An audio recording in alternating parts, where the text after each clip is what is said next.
Welcome to the 2026 Camera Buyer's Guide. This is part 2, the recommendations setting. So if you're not sure, there is a part 1 to this, and this is where I went through a lot of the different features and basic things on cameras.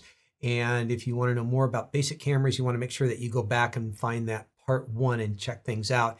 In this section, I'm going to be talking about the different brands that are available, some of the different camera systems that you can get into, the different lens mounts, and then specific recommendations for different types of photographers. Now, with all of this, there is a downloadable PDF, which has a lot of the information that I've been talking about and showing you in this class in print form, so you can print this out if you want to. And so it's got a lot of the information about the features and the models and so forth. And then I also have the recommendations in here as well. And so all of that is going to be handy to have if you're really wanting to find out what the right camera for you is. All right, this section I kind of like a lot. It's just kind of a general review of the major brands that are available out there.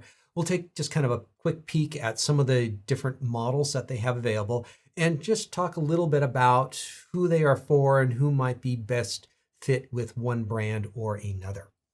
We're going to start off with the largest of the manufacturers, and that is Canon. Now, Canon makes arguably 4 different systems at this time, and the main system they're using is a full-frame camera in a mirrorless design. And this is where they are putting forth their most cameras, their most lenses. This is where they're putting through most of their efforts, you can tell, into this group here. And they have a variety of cameras. They're basically low to higher priced with lesser features and more features. And they have some very, very popular models in here. The R6 Mark III, the R5 Mark II, and the R1 are all just really popular, very good cameras for what they do. The other ones are a little bit more specialized, a little different. R8, a little bit more basic camera, but still very good camera on its own. Now, they do have a cropped version of their mirrorless cameras, which share the same lens mount, and they do have a number of cameras there. And generally, the trend in photography has been more towards full-frame cameras over the last several years. And so they do have 5 different models, which is actually pretty good. So they do have a number of options there, but all of these cameras are entry-level to mid-level enthusiast at most. There are no professional crop frame cameras from Canon. It's just not a market that exists. And so all of these are very affordable, and they're kind of good ways to get into photography. And that's going to be true with both Nikon and Sony as we go forward through here. Now, technically, they still have available for sale, I don't think they're making them, SLR cameras. And so you will find some of these cameras that were made many years ago that are still available from them, whether it's old stock or somewhat recently produced cameras. I'm not really sure. They're out there, but it's not something I would recommend most newcomers to photography to get into.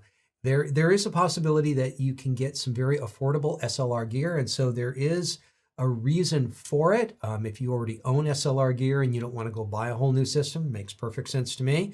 There's still a lot of gear out there available, some new and a lot of it used for sure. But for most people, they are moving on to mirrorless, and that's where the latest, greatest technology is going to be. The Canon cameras are some of the most ergonomic and easy to use for most people, and so they have a very, very large base. And as I say, they are the largest manufacturer, and sometimes it's best to go with the flow because we're going to have lots of camera options and lots of lens options. Not far behind is Nikon, and like Canon, most of their focus these days is on full-frame mirrorless cameras. They have cameras that are very competitive with Nikon. They do things a little bit differently in their own style, but that's kind of true of all of the different companies.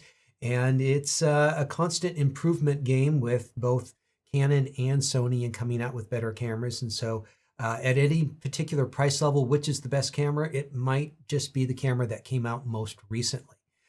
They have a number of very popular cameras out here. They have some kind of unusual ones like the ZF, which has a little bit more manual controls. And that's kind of interesting, but still a very good camera on its own. Like Canon, they also make crop frame cameras here. Not as many, and they don't have as many lenses supporting these crop frame cameras, so that you kind of have to rely on the full frame lenses, which is fine, but they're more expensive and they're more than you actually need for those crop frame cameras. But there are some nice options for people who are wanting a more budget entry level into photography with the mirrorless system. Like Canon, they made a lot of DSLRs over the year. They still have a number of full frames available. They still have a crop frame that is available. You might find other models depending on which store or retailer you go through. But like with Canon, I just don't recommend people buying into the SLR system at this time. Neither of the manufacturers have made new cameras or lenses, I believe, for at least 5 full years, which means that they're probably not going back and making any more lenses or cameras for those systems. So it's just what exists out on the market. Whereas all of their technology and forward push is going to be with their mirrorless systems.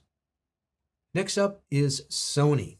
So Sony doesn't have quite the legacy that Canon and Nikon does in photography, but they have come into it at a rather late stage, but they've really come into it with a lot of steam. They kind of took over the old Minolta brand, took those SLRs, worked with them for a while, but they discontinued them quite some time ago, and they are fully focused on mirrorless cameras.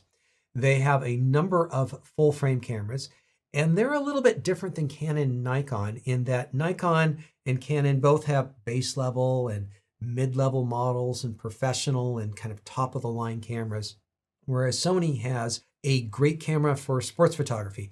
They have a great camera for high resolution. And then they have some other more niche models for a particular style of shooting. Maybe it's compact travel photography. They do have one good kind of generic camera, the Sony a7 IV, which looks like it's getting replaced very soon at the time of recording of this buyer's guide. Now, like Canon and Nikon, they also make crop frame. And this is actually how they got into the mirrorless world. They used to have many more cameras in this crop frame mirrorless, and now it's more of a secondary market for them. Most of their thrust with technology and products, cameras and lenses is in their full frame.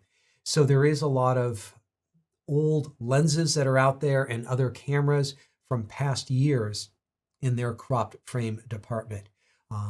But they make very good cameras both in the full frame and the crop frame department. And you'll see them recommended a lot when I get to my specific camera recommendations. Every manufacturer is a little different and a little unique, but I think Fujifilm is maybe just a little bit more different and unique than most companies. They started off making mirrorless cameras with a cropped frame system. And what was great about this system, and still currently is great, is that this has been a primary focus of them since they started. Whereas with Sony and Canon and Nikon, it's kind of a secondary market. This is Fuji's main market. This is where they sell most of their cameras and most of their lenses. And so this is where they come out with the most number of products. And so if you have come to the conclusion that you are looking for a 1.5 crop frame system, you don't know which camera and model so far, this is probably the first place that I would look, because you're going to have the most options, most new cameras, most used cameras, most different available lenses. This is the most vibrant place for that crop frame market.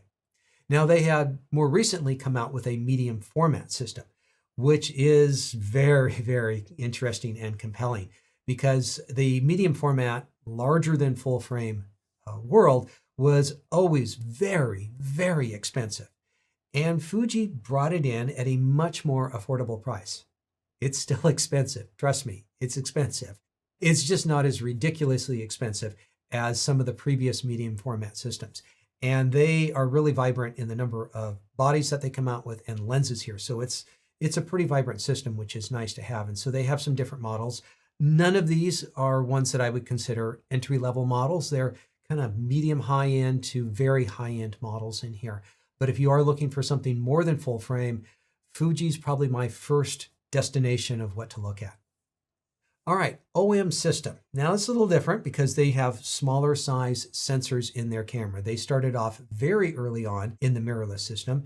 They were huge. This was originally Olympus, and they were huge in the film world. They kind of missed the whole SLR era of photography from, let's just say, the 80s through the 2000s. They were just kind of doing other cameras, point and shoots, and different things. And then they entered the market when it came into digital, and they were very good with digital right from the beginning. And so they decided to go with a smaller system that was more portable. And this smaller size sensor has proven to be a big advantage in many areas. It's not as many megapixels, so if you're looking to compete at the very highest end of photography with other professional photographers, it's usually not the direction most people go. But I have a good friend and they're very interested into photography and they like hiking and backpacking and traveling. And so they don't want anything too big and heavy. They're also interested in birds. And I said, you got to look at OM System. They make great cameras and lenses. It's a little bit different than everyone else because of that smaller size sensor. But what they do it really well. So I have no qualms about recommending them because they fit a niche that just isn't well addressed by the other manufacturers. Panasonic is another company, kind of like Sony, that got into the photography game with digital. And they started with mirrorless cameras back in 2008, quite a while ago. Very early on, they brought out, which was the first mirrorless camera at the time. And so they really focused on this micro four thirds system like Olympus and now OM System has done. And so they have a lot of cameras and lenses available out there in this market. And they were a manufacturer that I really recommended when it came to this field of cameras, this lens mount, because this is what they really focused on. But then they changed their focus and they decided to go full frame. And so more recently, they started bringing out full frame cameras and full frame lenses. And this is where the allegiance kind of gets split. And so now that micro four thirds system doesn't get as many new cameras and lenses as it used to get because they're trying to bring out products in the full frame. And so full frame, they have kind of hit on a niche of the photography market that is a very big interest in video. So pretty much, as I said, all the cameras can shoot stills and shoot video. That's not unusual. Panasonics just do a little better job of it. They tend to have a little bit more video focused features, or at least they're the first companies to incorporate them into their cameras. And so if somebody is really interested in shooting a lot of video, Panasonic is a direction that I feel comfortable pointing people to, both with the crop frame and the full frame system, because they're very good with video with both of these systems. Perhaps the most different of all the companies is Leica. Most of the companies are based in Japan. Leica is based in Germany, and they have been making cameras for, I think, more than 100 years at this point now, right about 100 years. And one of the reasons that they became well-known in the photography industry is for their incredibly high quality and precise compact rangefinder cameras. And they made these film rangefinder cameras for ages. Now, the rangefinder, if you're not familiar with it, it's a viewing system. You're looking through a separate window from the actual lens. There's a linkage so that when you focus with the lens, you can see that in the viewfinder. It's all very, very special experience. They have then come out with digital versions of those rangefinder cameras. And these cameras are very, very expensive, but they're also really nice cameras. They're limited in what they do. They're great for travel and street photography. Their lenses are absurdly expensive, but they're compact and they're very good quality. They recently came out with a rangefinder-less, mirrorless camera. It doesn't really have a category. It is a mirrorless camera. Some people don't consider rangefinder cameras mirrorless cameras, but they don't have a mirror, so they are mirrorless. This one doesn't have a rangefinder, so maybe we should call it a rangefinderless camera, or it's just an interchangeable lens camera that takes manual focus lenses. And so it has an electronic viewfinder for doing the focusing on it, which is an interesting, unique camera.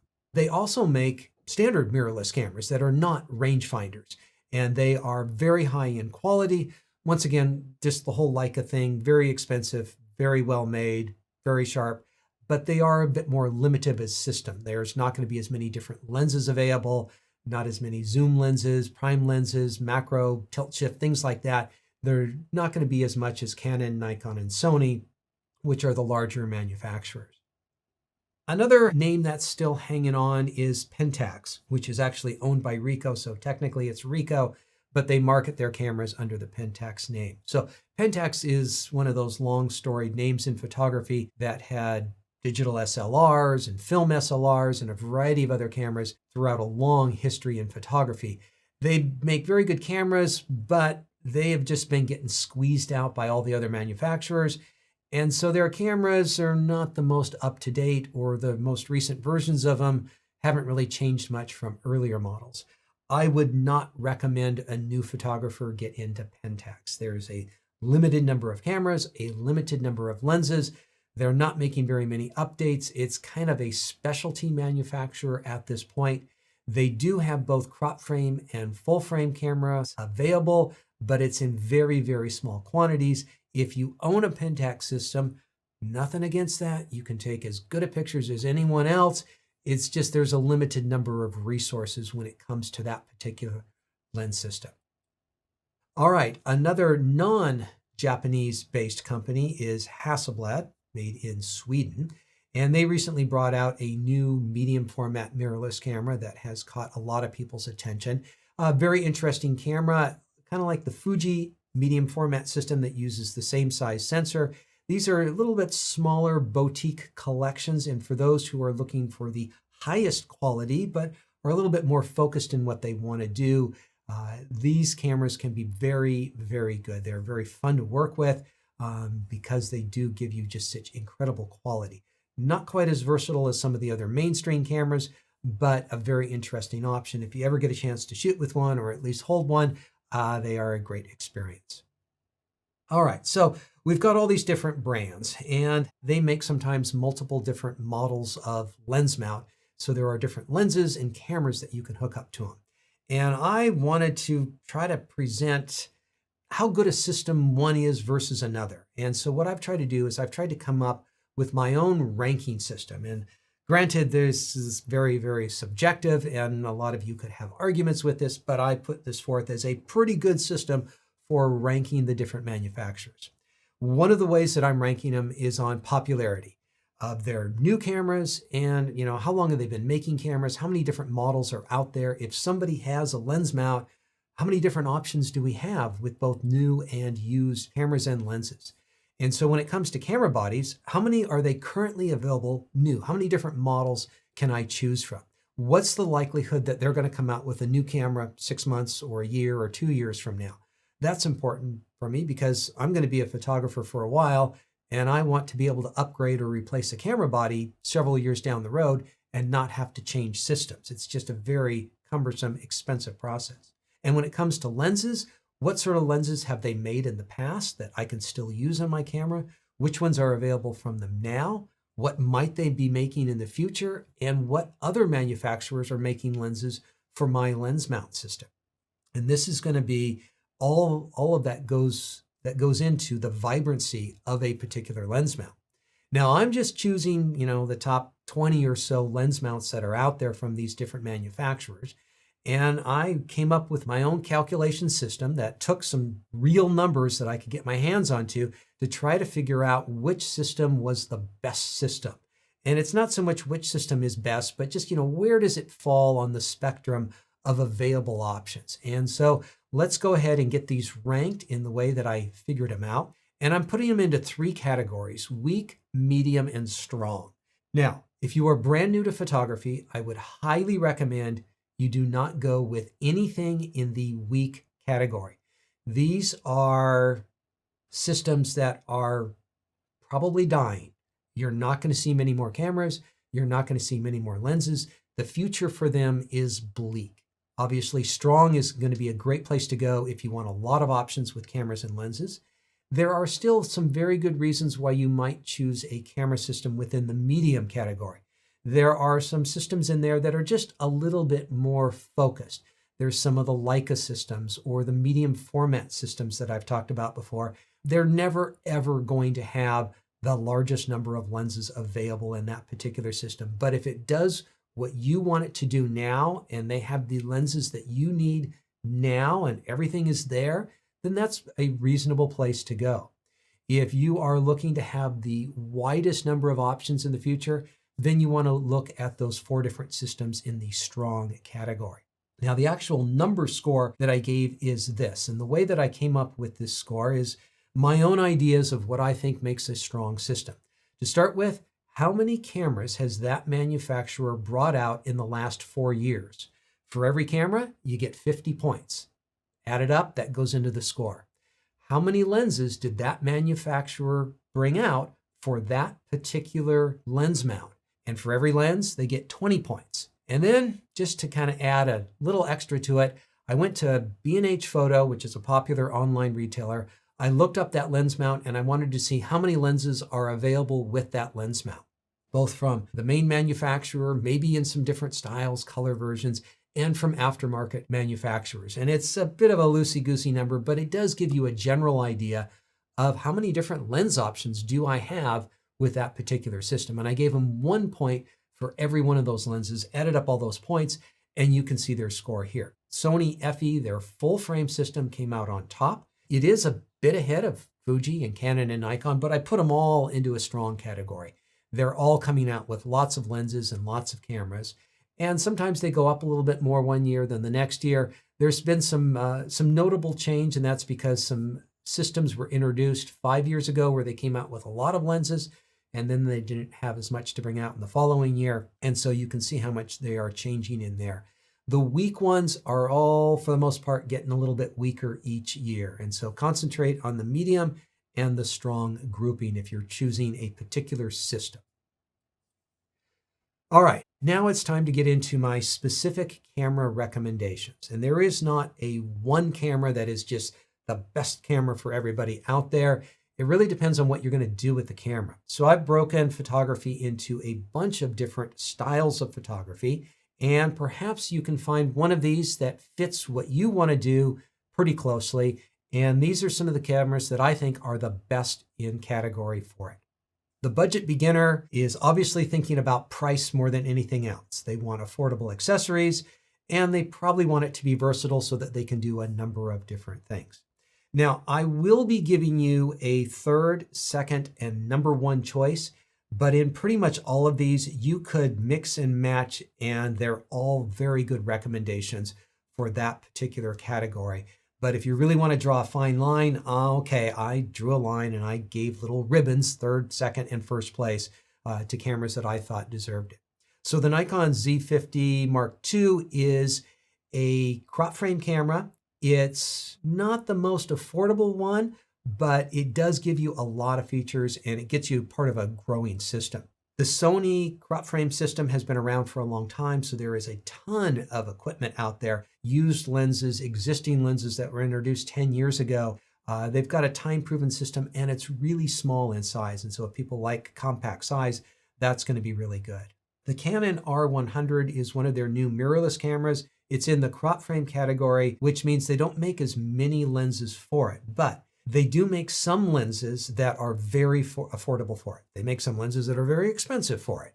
Rounding out a full lens system might be a bit more with the R100, but it gets you into the most popular camera system available, which has a value down the road.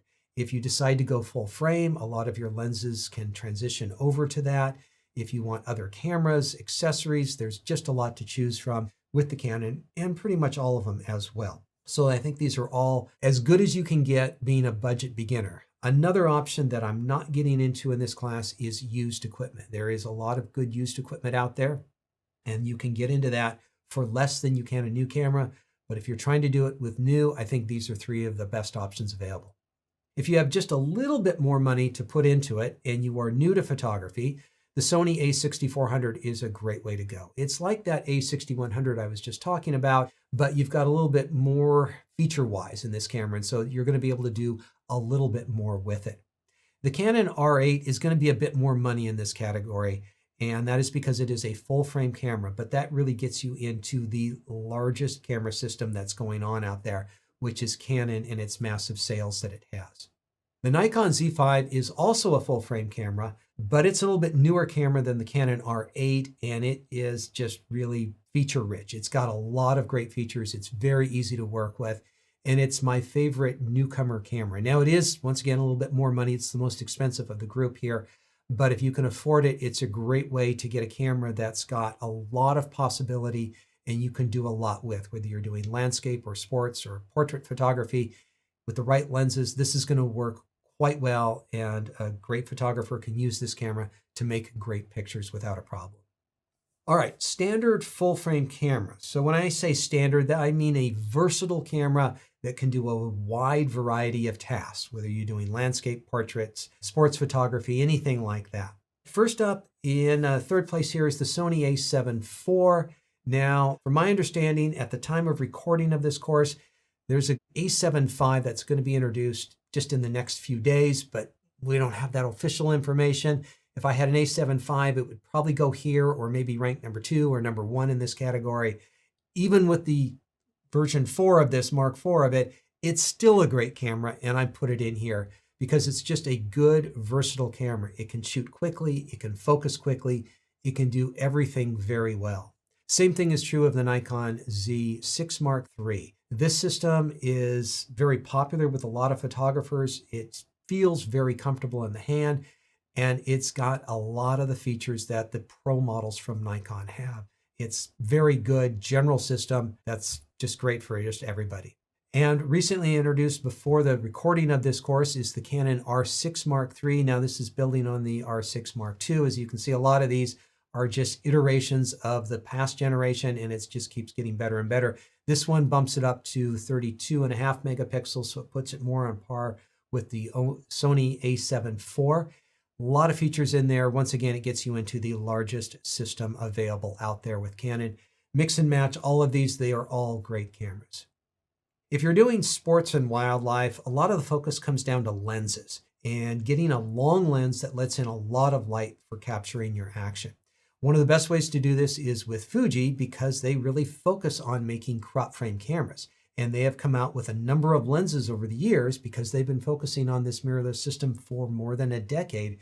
They've got a lot of history with different lenses for this system. This particular camera is their best at fast shooting and fast focusing. Be a very good option for bird or wildlife photography. All right, the Canon R7 is a good camera. It's not the best sports camera in the world, but when it comes to crop frame cameras, it's Canon's best crop frame camera. It's pretty darn good. I've taken this on safari in Africa, and when I'm wanting a little bit more reach, it's a good option. There's a lot of great lenses that Canon makes with it, and having access to that lens system with Canon just gives you a lot of options because Canon does make a lot of big, expensive, great lenses that, as I say, are expensive, but they allow you to do things that is hard to do with other manufacturers. My top pick in here is the OM System OM1 Mark II. It is the smaller Micro Four Thirds system, but wow, what they have done with the technology supporting that sensor is amazing. You can shoot incredibly fast speeds. The longer lenses are just easier to hold because of that smaller sensor size. It's easier to get those long lenses. It's more cost effective, and so they're going to cost less, and they're going to be smaller in size. And so a lot of people who are into bird and wildlife photography go with the OM system, and this is their latest best camera in that particular category, and one that is an easy recommendation for this type of shooting. Next up is sports and wildlife, but using a full frame camera. The Canon R5 Mark II with its 45 megapixels is going to be an excellent choice. It's kind of a jack of all trades, and yes, it's going to do a lot of other things really well, but this is a super popular camera and a great way to get into this type of work because it does still shoot reasonably fast. The Sony A1 Mark II is Sony's top-of-the-line camera, and this is going to beat out the Canon R5. It's got a few more megapixels, which is nice. It's got a better focusing system, and it is a little bit higher-end camera, you might say, in how quickly and fast it can shoot. It is going to be quite a bit more money, but is extremely good and is something that you will find a lot of professionals shooting with. It's one of the best cameras when it comes to resolution and speed. Probably the most popular camera in this particular category is the Nikon Z8. This is a camera that really has done really well doing everything in camera, from fast shooting to fast focusing to good ergonomics to having some really nice lenses. They've got some just awesome $10,000 lenses, which is wonderful for those who have $10,000 to spend on a lens. But they also have some nice junior versions of those lenses that are in the couple $1,000 price range. Granted, somewhat expensive, but much more affordable and obtainable by most people. And so if you were wanting to do bird photography, yes, they do have a long lens that you can get access to. You can handhold reasonably well and works well in a wide variety of conditions. And so it's partly for some of the available lenses that I'm giving that Z8 the #1 category. These are all very good cameras for this particular category. If you were interested, what are the pros shooting with who do sports? The Nikon Z9. This is combining high resolution with extremely fast shooting in a professional, durable body. We're going to find that same thing with the Sony A9. This is their sports-orientated camera, which shoots incredibly quick, and they also have a number of good lenses as well. The Canon R1 is the latest entry into this pro sports category. It's shooting with a lower 24 megapixels like the Sony A9 III, but that means you're able to shoot through a lot of images very quickly and store them on a card. The larger file size is both a blessing and a curse when it comes to the Z9. There are benefits, but there are also drawbacks to it. And if you look at the sidelines of any professional sporting event, these are the predominant 3 cameras that you are going to be finding with all the professional photographers. And they're all going to be capable of fantastic results when you put good lenses on it and a good photographer behind the camera. All right, let's say you want to focus on nature and landscape photography. You're probably going to be thinking about a fairly high resolution sensor. You're going to want some good lenses, especially in the wide angle department. And if you're going to be packing it around everywhere you go, a lot of road trips and hiking and things like that, it needs to be fairly durable. Nikon Z8 fits that category very, very well. It's a little bit larger of a camera, but not that big, very comfortable in the hand, easy to work with out in the field. Canon R5 Mark II, jack of all trades, but a very high-end camera, can shoot quickly with lots of resolution.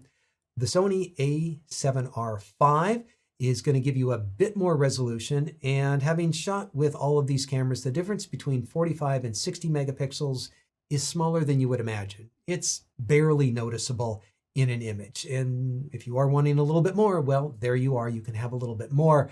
It's, as I say, it's not the biggest difference in the world. It does have some very nice features to it. Sony's got a lot of the benefits in here with some of the technology that they bring forth to it.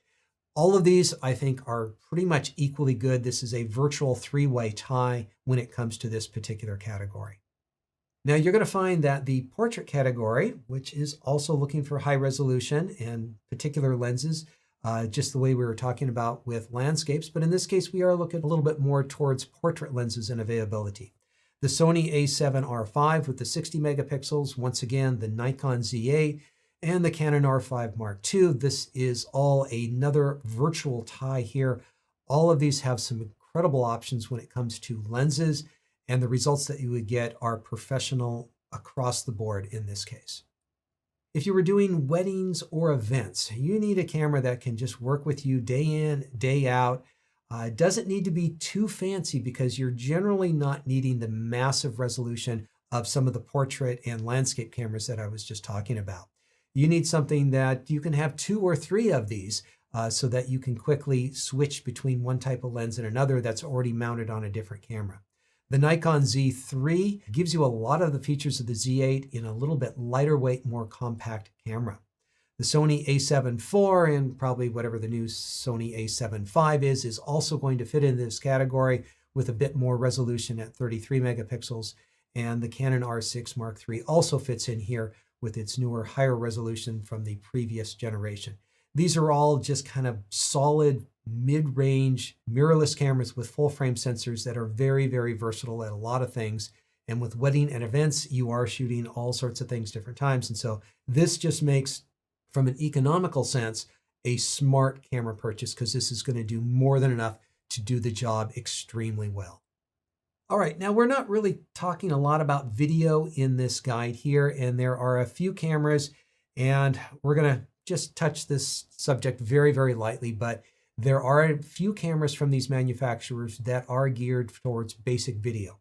I'm thinking about a vlogger, a YouTuber, influencer who wants one of these cameras for shooting themselves or others, and they have just very basic needs. They're not going to be doing professional movies or commercial work. The Sony ZV-E10 II, the Nikon Z30, and the Sony ZV-E1 are all cameras that are geared a little bit more towards shooting video. And so they're not full-on video cameras, but they're very compact. They can work on gimbals, lightweight tripods very easily. You can hook up sound systems and microphones to them to get a little bit better quality sound with them very easily. The ZVE1 is the full frame of the group here, and so it's going to be notably more than the other cameras. And so if you are wanting to invest more in image quality, going full frame is one of the easiest ways to get better image quality. For professional quality video, and we're still not talking making movies yourself, we're just talking about cameras that are a little bit more focused on shooting video. Panasonic is one of the best manufacturers to go with. Once again, they have a long history in shooting video. They really focused on these micro four thirds systems like the GH7. And so working with video in that is a very good way, an economical way of doing it, because it's one of the more affordable ways in this particular category that we have. The Canon R5 Mark II, jack of all trades, is of course good at shooting video. It's one of the lesser expensive ways to get into shooting 8K video. Not that everyone needs 8K. 4K is more than enough for most people. It's got a lot of good video focused features in there as well, because Canon, like Panasonic, has been doing video for a long time. And what I think is probably the best camera that we're talking about as far as our collection of still cameras is the Panasonic S2. This is a stills camera that they've really focused on video without going full on and making it a video camera.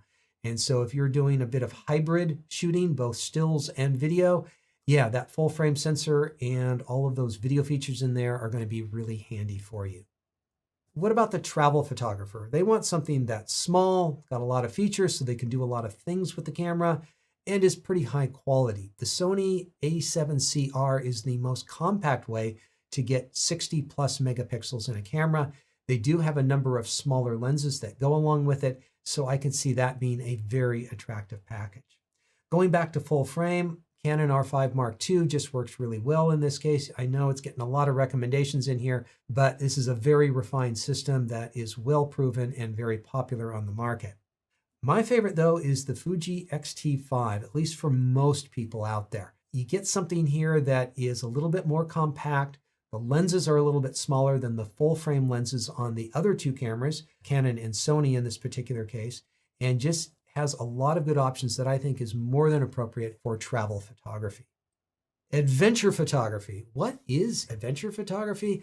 I'm thinking about hiking, backpacking, traveling by canoe or kayak. People who are really getting out there that are also thinking about durability, weather resistance, along with those other travel features that we were just talking about.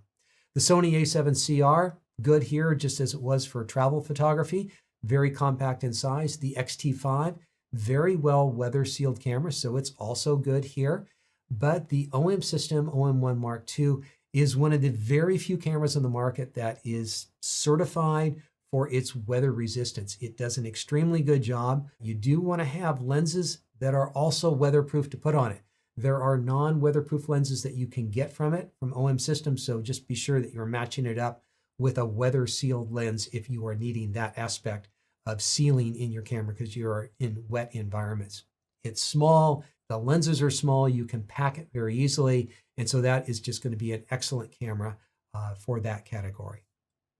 Finally, let's just do a little medium format recommendation. And so if you are wanting to go bigger than full frame because you want higher image quality, maybe you're going to be making large prints or doing something else commercial with the camera, the Hasselblad X2D Mark II 100C, long name, is a newer camera that they just came out with that is very good for particular things. There's not the widest range of lenses available for it, but it can work as a very nice general purpose, maybe travel, maybe even street photography camera because it's so small. My favorite recommendation for medium format goes with Fujifilm, just because they make the largest collection of gear and lenses and cameras available out there. The GFX 100S, the second, this is a higher end, but not their highest end camera that is just an extremely good value for what it offers.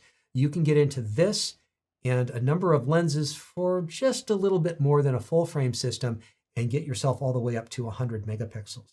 The best in this category, in my opinion, is the GFX 100 the second. This is very similar to the 100S the second, but it's just got a bit more features and it's just a better camera, albeit a little bit more expensive camera. So there we go. There are my recommendations for different styles of shooting. and what cameras work best. Be aware that the 1, 2, and 3 ranking is a very, very close call in all of those cases.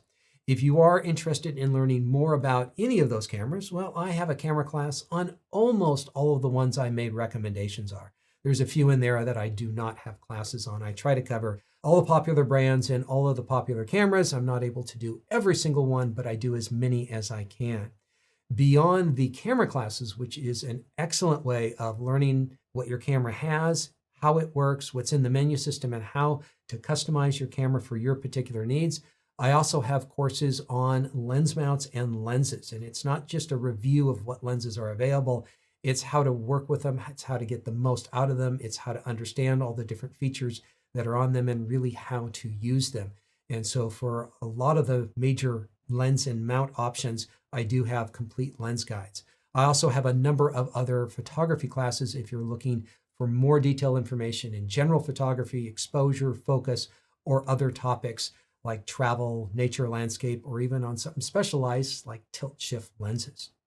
All right, folks, there you go. That is my 2026 Camera Buyer's Guide. Hopefully you have got a lot of information that will help you make a smart choice. There's a lot of great cameras that can be used for a lot of different things, but it's nice getting a camera that you feel very confident is just right for you. And so do a little research, go through the PDF on this class, do a little research on your own, but now you should be armed with all of the right questions that you're going to want to ask when you find that camera that you think is just right for you. So I wish you good luck with that, and I hope to see you in some other video or course down the road. Take care.